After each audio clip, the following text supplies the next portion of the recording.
To be allowed to join the select 4,200 members the CFR has today, it is mandatory to be American, or to be about to obtain American citizenship. The Council is loaded with top executives of financial institutions, powerful industry leaders, and mass media executives.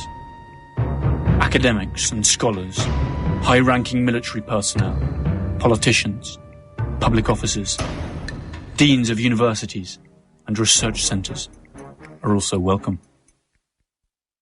Their reports identify threats, opportunities, strengths and weaknesses, and then offer operational, tactical and strategic planning in all the spheres of interest to the United States. The question is this for the better or worse? The list of its most prominent members is a conspiracy theorist's dream come true. Among CFR's most renowned members are David Rockefeller, Henry Kissinger, Bill Clinton, former Secretary of State Madeleine Albright, Hungarian-American billionaire George Soros, Supreme Court Judge Stephen Breyer,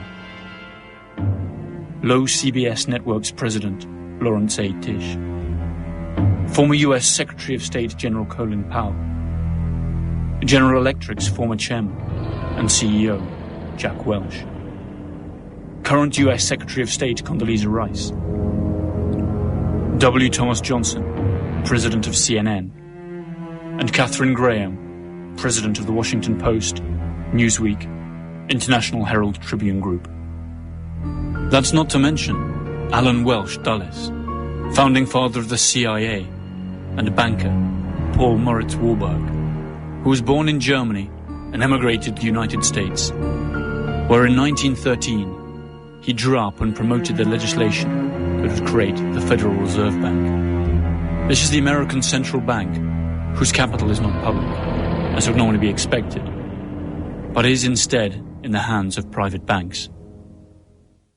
The Federal Reserve is not the only institution related to the CFR.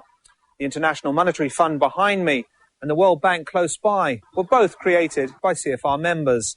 These three organizations control most of the world's capital, as well as distribution and aid policies. That is to say, they decide who wins and who loses.